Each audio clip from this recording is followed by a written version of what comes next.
Welcome to the deep dive. Today we're unpacking a story that started with just this moment of overwhelming digital grief, but it has rapidly transformed into something else entirely. A powerful and unified movement demanding systemic accountability in healthcare. Yeah, we're talking about the tragic and sudden death of Marquay Collins. Known to millions across TikTok and, the whole internet really, simply as Marquay the Goat.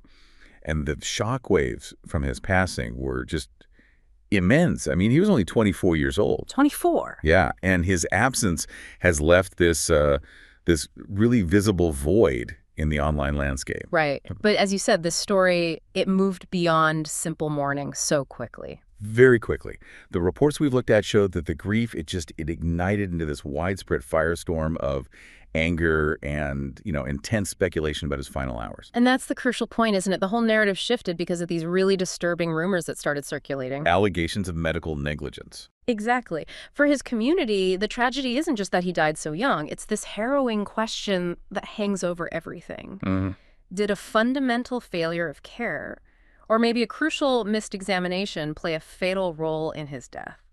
And that question is really the core of our deep dive today. Right. Our mission is to sift through the intense community demands, analyze the claims that have fueled all this outrage, and really try to understand the broader implications this is having for patient advocacy. To give you the full picture. The full picture, yeah. The facts and the movement that came out of it. Okay, so let's unpack this. I think to understand the intensity of the reaction, we have to start with why this loss was so huge. You have to get why his appeal was so unique. Absolutely. Marquay wasn't, just another massive influencer counting views and sponsorships. No. What made him different, and what these reports really stress, was his infectious personality and his commitment to authenticity. He wasn't building a following on manufactured glamour. So he wasn't selling an image, he was just sharing reality. Precisely. His content resonated because it was genuinely real, raw, and, often spontaneously hilarious. Yeah, he was very funny. He had this incredible ability to turn the most mundane things like running errands or just getting through a long day into viral commentary. He made people feel seen just by being himself, flaws and all. Exactly. And in a world that is so saturated with these, carefully curated, perfected personas, Marquay was just this refreshing anomaly. I think that level of sincerity, it completely changes the relationship between a creator and their followers, right? We talk a lot about parasocial relationships, that feeling of intimacy with people you've never met. But when the person is known for being authentic, that bond feels so much stronger. It means the community he built wasn't superficial at all. It was rooted in sincerity. So when a sudden, shocking loss like this happens to someone who truly felt like a trusted friend, or a family member, the emotional pain is just exponentially higher. And that grief, it becomes a catalyst for action. They weren't just mourning a celebrity, they were mourning their goat. And that intense connection is what fueled the outrage when this troubling narrative about his final days started to emerge. Right.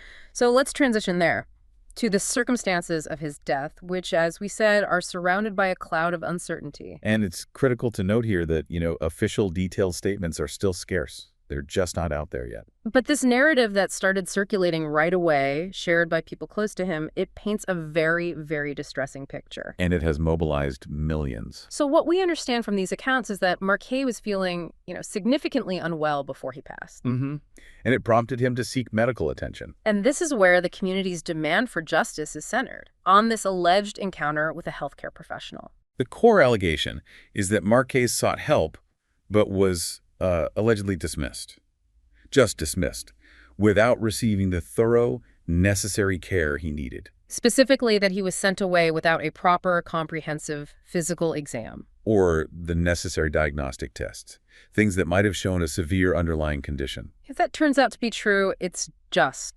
implies a fundamental failure of duty of care. It does. Yeah. But we have to acknowledge the ambiguity right now. Of course. The reports all stress that the specifics, like what his symptoms were, the exact timing, who the medical professional was, all of that is still fragmented. We're dealing with an account born out of, the raw frustration and loss from his family and his close friends. And that lack of official information, it actually makes the distress worse for the community. It amplifies it.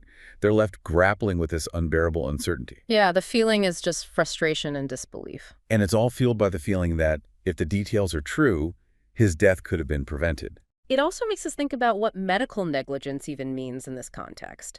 The community is convinced it's negligence, but that's a legal term. That's a really essential distinction to make. Yeah. For negligence to be proven legally, you need to establish a few things. Okay. First, a duty of care was owed. Second, that duty was breached, meaning the standard of care wasn't met. Like with a rushed or dismissive exam. Exactly. And third, and this is crucial, that this breach directly caused the harm. Right. So the community is focused on the breach, the alleged dismissal. But establishing that a better diagnosis would have absolutely saved his life, that's legally complex, especially with no transparency or official report yet. And that's where the systemic conversation comes in, I think. Because whether it was one person being negligent or a failure made worse by systemic pressures. Like overcrowded ERs, short staffing. Diagnostic bias, even. The result is the same, the feeling that the system failed Marquay. And that feeling, that sense of a preventable loss, that's the pivot point. We've watched the grief transform almost instantly into this really focused, powerful call for accountability. And the digital landscape is just a massive megaphone for it all. Completely. Online forums, every major social media platform, they are flooded with users demanding answers. It's not passive anger, it's an active demand for someone to do something. The driving question, it's so personal for them. Did complacency or negligence deny Marquay the chance to live? And for millions of people who felt that bond, the idea that a simple oversight, a missed symptom, or a rushed appointment could have such devastating consequences. That's unbearable. It's unbearable. And it touches on a universal anxiety, I think, Yeah. about getting competent healthcare, especially when you're trying to navigate these complicated, sometimes intimidating medical systems. Right. Marquay's story, it gives a real tangible form to that fear that you won't be listened to when you are at your most vulnerable. Exactly. And this outrage is highly visible. If you just look at the trending topic, #JusticeForMarquay, it's serving two purposes. Okay, what are they? First, it's a rally point for Marquay himself, demanding official clarity. But very quickly, the movement broadened into something much, much larger. It feels like the community is now using this moment to share their own experiences. That's it. Their own traumatic or negative experiences with the healthcare system. It's transformed from a single tragedy into a collective library of shared trauma. About medical negligence and poor patient care. And that's a hallmark of how digital activism works now. One specific, tragic, high-profile case acts as the spark. And it allows countless other smaller, less seen experiences to gain visibility. Yeah. The movement is now significantly larger than just the fate of Marquay Collins. It's become a rallying cry against complacency in healthcare for everyone. But let me play devil's advocate for a second here. If the official details are as scarce as we've said, isn't there a danger that this massive wave of digital outrage is, prematurely focusing blame before all the facts are out? That's a very fair question. It really is. And it's one of the inherent tensions of these digital justice movements. The speed of it. The speed, yeah. The immediate community response doesn't wait for the months-long legal or investigative process. But I think the movement isn't just focused on prosecuting one person. It's focused on the outcome. A young man died after allegedly seeking care. Right. Even if an investigation finds the professional followed procedure, the public is now questioning the procedure itself. So the movement's value is less about finding guilt and more about forcing transparency and a systemic reevaluation. Precisely. The sources suggest this tragedy is serving as a stark, unavoidable reminder of how much hinges on thorough and compassionate healthcare. The hope is that this will inspire a renewed focus on patient advocacy. Yeah, the necessity of actually listening to patients, especially young, apparently healthy people who might have acute, hard-to-diagnose conditions, and just improving accountability across the board. It's fascinating. His legacy was built on authenticity and connection, and now it could be cemented in driving systemic change. The community is holding on to the memory of his light, but they are absolutely striving for justice in his name. So what does this all mean for us now? I mean, we've covered the intense personal loss of this beloved creator and the powerful, unified demand for clarity. And justice. And justice. It's a harsh lesson in the fragility of life and the immense power of a digital community when it's galvanized by a shared sense of injustice. Indeed.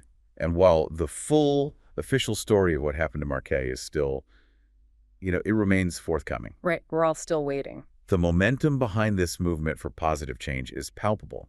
His death is serving as this powerful, unifying catalyst. And that brings us to the final provocative thought. Mm-hmm. If the community is striving for justice and systemic change, what responsibility does that same online community, the one driving this massive wave of outrage, have in sustaining that demand? Long after the initial wave of social media grief subsides. Yeah. Sustaining pressure beyond the initial viral moment is notoriously difficult, but it's absolutely necessary for any kind of real policy change. So what stands out to you as the next critical step for this movement? We encourage you to keep following this story as official details emerge. Thank you for diving deep with us today.